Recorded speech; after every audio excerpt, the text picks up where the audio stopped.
झारखंड की। तो झारखंड में ईडी के खिलाफ और सीएम हेमंत अदालत जाने की तैयारी कर रहे हैं। वहीं सियासी सरगर्मियां इस बात को लेकर तेज हो गई हैं कि सीएम हेमंत सोरेन ने ईडी के संबंध को, जो 14 अगस्त को बुलाया गया था, उसे गैरकानूनी करार देते हुए संबंध वापस लेने को लेकर एक पत्र लिखा था। लेकिन अब जानकारी ये भी सामने आई है कि ईडी ने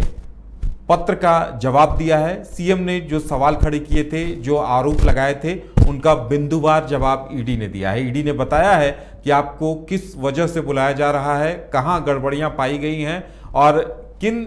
विषयों पर, किन बिंदुओं पर पूछताछ करनी है, इस बारे में ईडी ने बिंदुवार जानकारी दी है, ऐसा बताया जा रहा है। अब देखने वाली बात यह होगी कि सरकार की तरफ से सीएम हेमंत सोरेन की ओर से क्या कदम उठाया जाता है। हालांकि पार्टी ये जरूर कह रही है कि हम अदालत का रुख कर सकते हैं, लेकिन मामला जहां तक दिखाई दे रहा है, पहले ईडी कोर्ट जाएगा और उसके बाद ऐसा लग रहा है कि सीएम हेमंत सोरेन भी सुप्रीम कोर्ट या हाई कोर्ट इस मसले को लेकर जा सकते हैं। ज्यादा जानकारी के लिए इस वक्त हमारे साथ हमारे सहयोगी मदन जुड़े हुए हैं। मदन, दिन भर लगता है कि सियासी चर्चाएं या सियासी सरगर्मियां इस बात को लेकर तेज रही कि अब क्या होगा, क्योंकि ईडी ने जिस तरह से बिंदुवार जवाब दिया है, तो हम जो कह रहे थे कि ईडी पूरी तरह से अपनी ओर से तैयारी कर बैठी हुई है, तो अब तो देखने वाली बात यह होगी कि सीएम की तरफ से क्या कदम उठाया जाता है। मदन, बिल्कुल, देखिए, जिस तरह से सत्ता पक्ष के नेता अब इसको लेकर के अपने बयान जो है दे रहे हैं और ऐसे में ये कह रहे हैं कि संवैधानिक टकराहट की स्थिति जो है वो अब दिखती नजर आ रही है। जिस तरह से मुख्यमंत्री हेमंत सोरेन ने ईडी के समन के बाद पत्र लिखा और उस सारे सवालों के जवाब ईडी ने दूसरे समन के साथ मुख्यमंत्री को दिया है, तो ऐसे में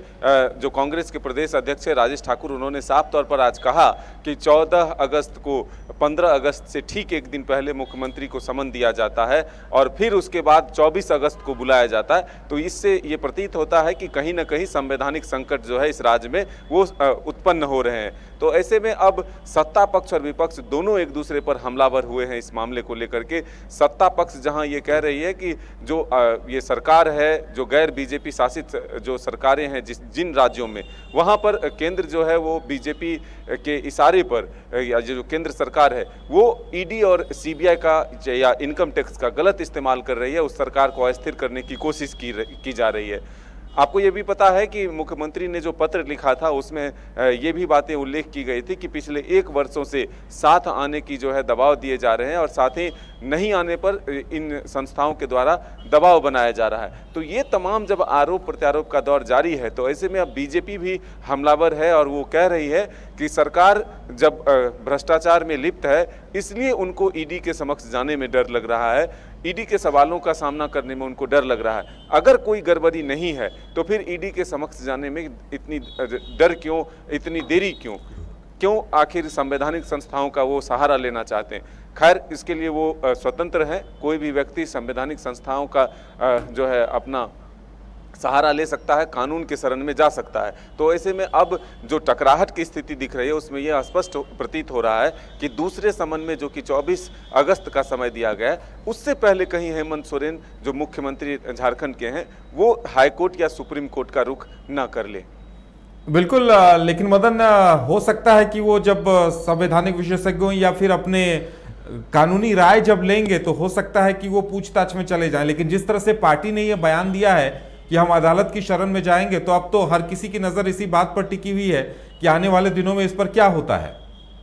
अब बिल्कुल, देखिए, सबकी निगाहें इस पर जरूर टिकी हुई है। आपको ये भी याद होगा कि मुख्यमंत्री हेमंत सोरेन जब डुमरी में नामांकन के दिन सभा को संबोधित कर रहे थे, उस वक्त भी उन्होंने कहा था क्या झारखंड का लोग जेल जाने से डरता है। आखिर ये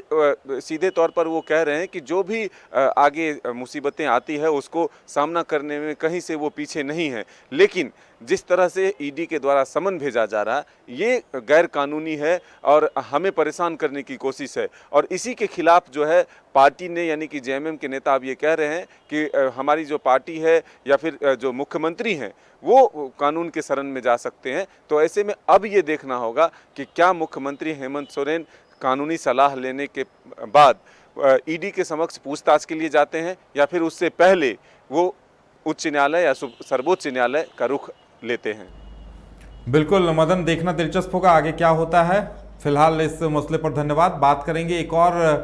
बिहार झारखंड में जो बातें हो रही हैं, डुमरी उपचुनाव को लेकर सियासत तेज हो गई है और डुमरी उपचुनाव को लेकर भी सबकी नजरें टिकी हुई हैं कि आखिर चुनाव में कौन किसको मात देता है, कौन भारी है, कौन कमजोर है। तो अब सबसे बड़ी बात जो एक सामने आ रही है कि एनडीए खेमे को आजसू के बागी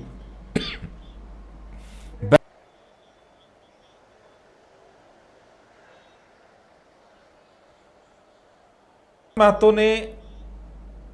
चुनौती पेश कर दी थी और जिसके बाद से एनडीए खेमे में थोड़ी सी इस बात को लेकर चिंता सता रही थी, क्योंकि वो पहले आजसू के नेता थे बैजनाथ महतो, और बैजनाथ महतो के नामांकन के बाद सवाल ये खड़े हो रहे थे कि क्या वो एनडीए खेमे को नुकसान पहुंचाएंगे। लेकिन बैजनाथ महतो के नामांकन वापसी के साथ ही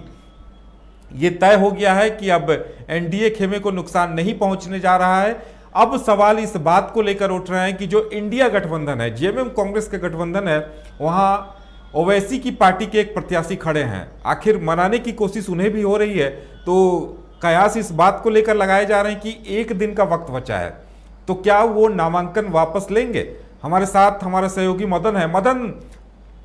सबकी नजरें इस बात पर टिकी हुई है कि एनडीए खेमे को तो राहत मिल गई, लेकिन क्या ओवैसी के जो प्रत्याशी हैं वो नाम वापसी लेंगे क्या? देखिए, सबसे महत्वपूर्ण ये है कि जिस तरह से डुमरी उपचुनाव को लेकर के नामांकन हुए और आखिरी दिन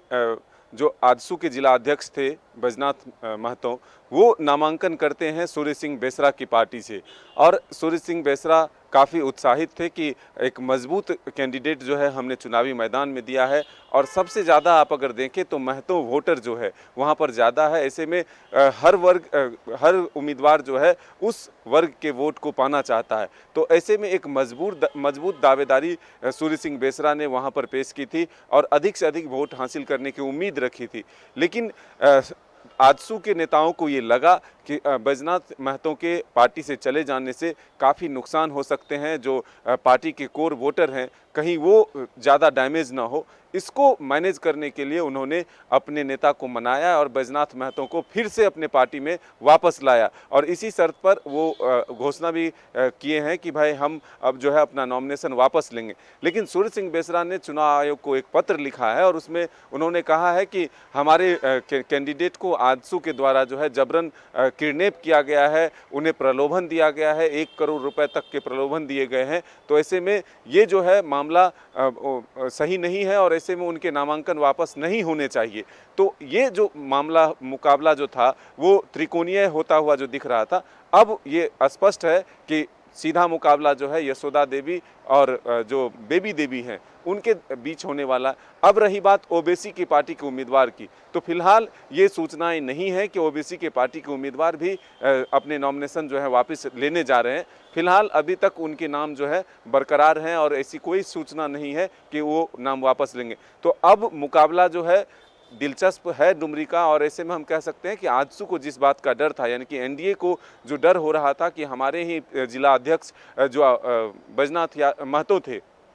वो अब मेरे ही पार्टी से नाराज होकर एक नई पार्टी के साथ जाकर जो उम्मीदवार बने हैं, तो ऐसे में उनके वोट कटे ना, अब उसको वो मैनेज करने में सफल हुए हैं। और एक तस्वीर भी सामने आई है जिसमें कि आजसू सुप्रीमो सुदेश महतो के साथ और जो अन्य नेता हैं आजसू के, उनके साथ जो है वो बैठे हुए नजर आ रहे हैं। तो अब ये पूरी तरह से बातें जो है स्पष्ट है कि बैजनाथ महतो नाम वापस लेंगे और आजसू को, एनडीए को वो सपोर्ट करेंगे। तो ऐसे में मुकाबला जो है सीधे तौर पर आप कह सकते हैं कि दिलचस्प होने वाला है डुमरी उपचुनाव को लेकर। बिल्कुल मदन, कयास इस बात को लेकर, जो अगर समीकरणों की बात की जाए तो ये सीधे सीधे समझा जा रहा था कि एनडीए खेमे को बैजनाथ महतो नुकसान पहुंचाएंगे, और चूंकि अल्पसंख्यक आधार हमेशा जेएमएम कांग्रेस के साथ रहता है तो ओवैसी की पार्टी के जो प्रत्याशी हैं एआईएमआईएम के, वो नुकसान पहुंचाएंगे। तो ऐसे में लगता है कि अब थोड़ा सा यूपीए खेमे को या इंडिया खेमे को भी इस बात का डर सताएगा कि अगर वो मजबूत साबित होते हैं तो वो नुकसान पहुंचा सकते हैं। बिल्कुल, देखिए इस बात की चिंता ज़रूर है कि अगर ओबीसी के उम्मीदवार जो हैं अगर वो अधिक वोट काटते हैं तो ये ज़रूर इंडिया गठबंधन जो है उसको थोड़ा नुकसान पहुंच सकता है। लेकिन अभी कोशिश है कि उसे मैनेज किया जाए और अपने तरफ उन वोटरों को भी शिफ्ट किया जाए जो कि ओबीसी पार्टी को अगर पसंद करते हैं और उन्हें वो वोट देना चाहते हैं। तो ऐसे में कोशिश पुरजोर है कि जो अल्पसंख्यक वोट है वो इंडिया गठबंधन के पक्ष में हो, और ये कोशिश हुई एनडीए की तरफ से कि बैद्यनाथ महतो के दूसरे पार्टी में जाने से जो नुकसान एनडीए को हो रहा था उसे डैमेज कंट्रोल किया जाए, तो अब इसमें कामयाब जरूर हुई है एनडीए, खास करके जो आजसू है। अब देखना होगा कि मुकाबला त्रिकोणीय रह जाता है या फिर एक तरह से आप कह सकते हैं कि सीधा मुकाबला बेबी देवी और यशोदा देवी के बीच ही रहता है।